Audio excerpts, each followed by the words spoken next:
Hi math friends, let's look at our slope, intercept, and point slope study guide here. Alright, so let's begin with this part where we're identifying what the slope and intercept of each form is. So here we have mx plus b form, so slope-intercept.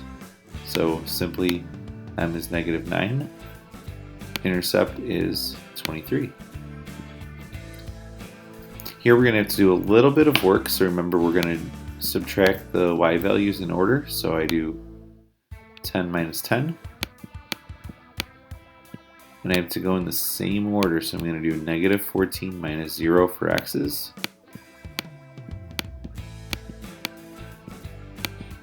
And for this one, I'm going to get 0 over negative 14. And when I simplify that, that becomes a 0 slope. Which one of these has the y-intercept? 0, 10. So my intercept is 10. The next one, the word problem. Moose charges $20 per hour for tutoring and a flat rate of $15 for supplies. That per hour, that's our key, that's our slope. Every hour is going to be $20. Supplies are 15. So that's a one-time charge. Next one, we're going to have to look at how to do this on a graph. So I'm going to move left to right, I'm going to move down 1. So negative 1 over, let's count 1, 2, 3, 4. So negative 1 over 4 is my slope. And what is the y-intercept here? Be really careful here because we want to look for the axes. So if I see that 0 there, here's my x and my axes. So here's my intercept right here at this point. So that's 0, 4. So my intercept is 4. Alright, next one, using the table, we have to look for change in y over change in x. So what is this increase or decrease by? Negative 2 to negative 1, that's a plus 1. Let's look at the table to see if that keeps going. This has the same pattern of plus 1. So our change in y, our numerator is 1. What happens with our change in x? Plus 3. And this has the same pattern. So this is going to be the slope here. My change in x is plus 3. That helps me find the slope. Slope is 1/3. That doesn't simplify. It is simple. It is simplified already. To find 0 for x, we can go backwards here. Like 15 to 12 is minus 3. 12 to 9 is minus 3, and so on. So if we go backwards with our pattern, minus 3, we get to 0. That's what we're looking for x. So I have to reverse this pattern too. Instead of plus 1, minus 1. This ends at negative 3. So my y-intercept is negative 3.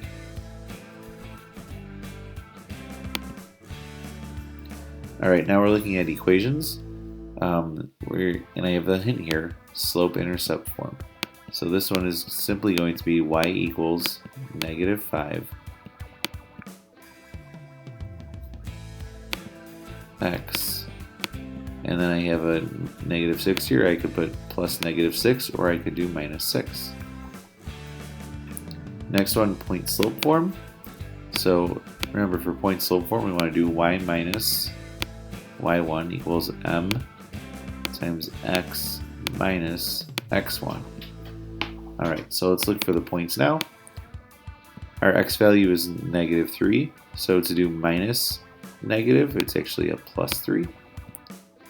And then 8, we got y minus 8. And then the slope, 1.5. Slope goes right here, 1.5. And we're done. We don't need to do anything else with this. Alright, next part here, we're going to have to find the slope first. So we're going to subtract. So in order, negative 75 minus negative 180.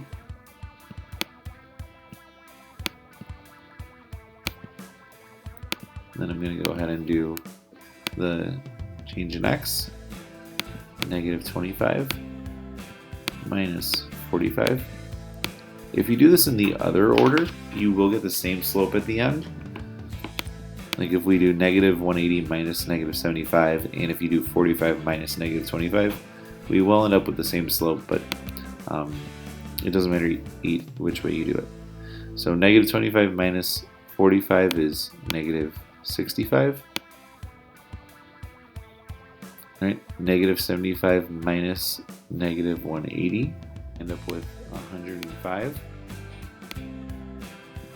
And this one we can simplify. These are both divisible by 5. So divide by 5, divide by 5. We're going to get 21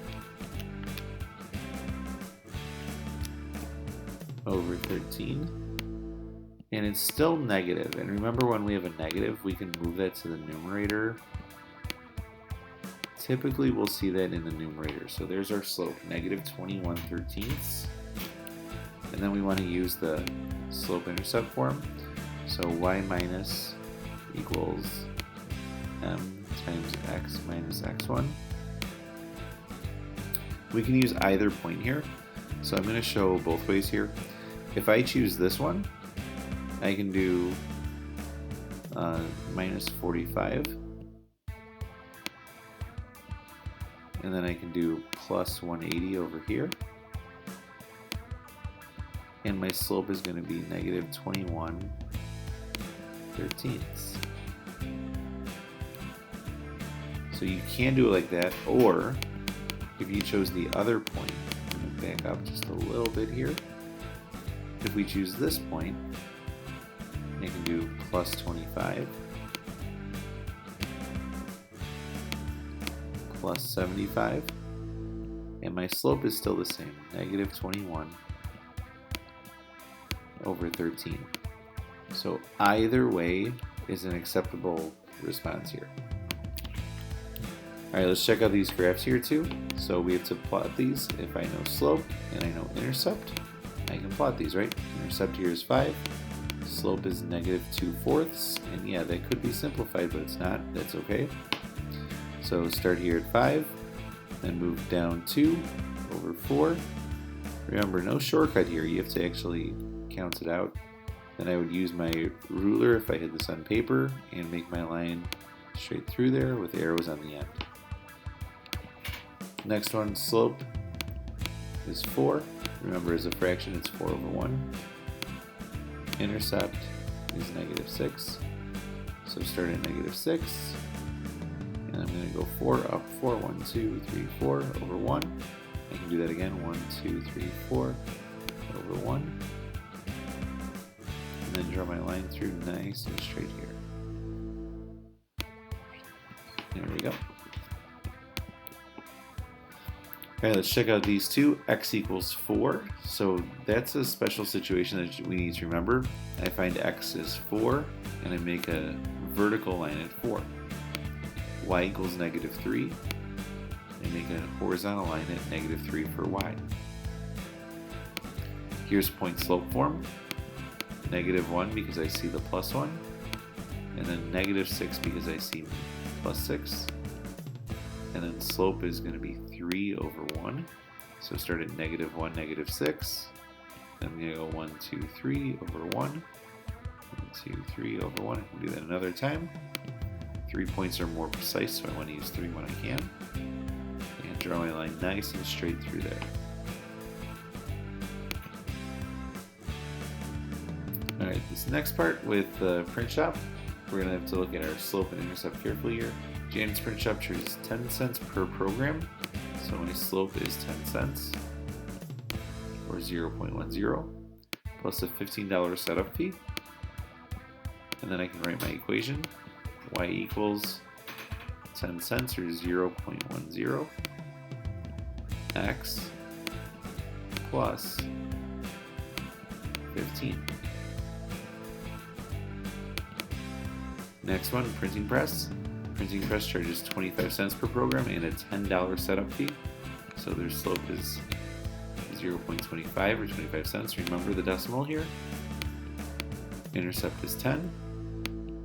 So they're going to be y equals 25 cents times x plus 10. Okay, we're We're going to use these in the next part with the table as well. So when we want to show work here, we want to make sure that we can write it in here properly. So remember this one, we're going to use 0.10 times that value. And this one was plus 15. So let me go back to check. It was plus 15. So if I do that, I'm going to end up with $15 here. Next part, same idea. I'm going to do 10 cents times 50 and 15. And I should get a total of $20 here.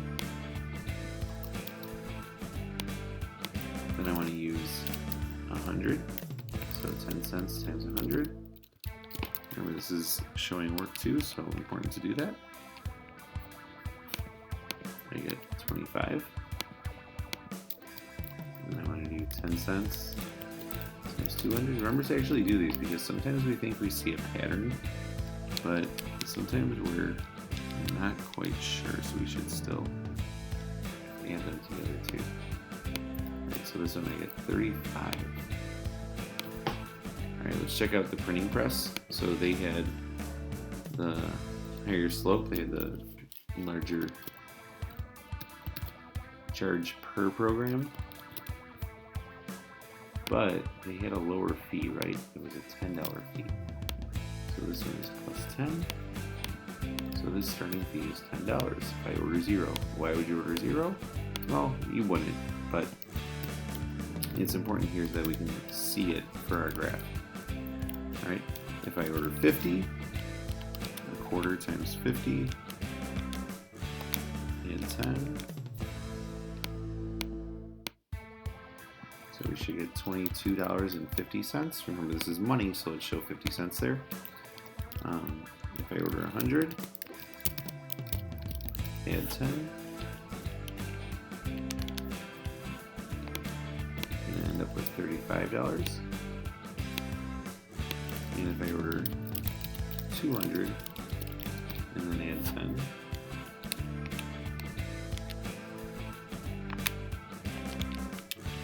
I'm going to end up with $60.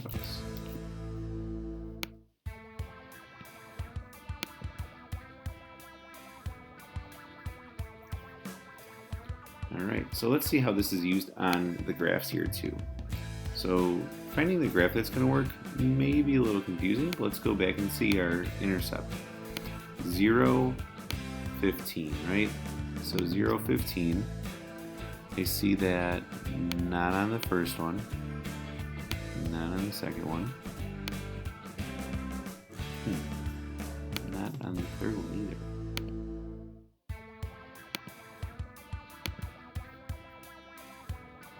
Or did I look at that first one wrong? I did. So it's not in the third one, it is on the first one. I thought that said 0.25, but it says 0.15. I was just not looking at this right. So here's 0.15, here's 0.10. This is the only one that has the intercepts. So this is the only one that's graphed properly. Alright, the question is, which printing company offers a better deal for 100 programs? Well, let's look back at our table. 100 programs, this is 35. This one is 25. So which one would we use? We would probably go for Janet's Print Shop. Okay, so we can say, according to my table of values, Janet's Print Shop would be, go back and check real quick, $25.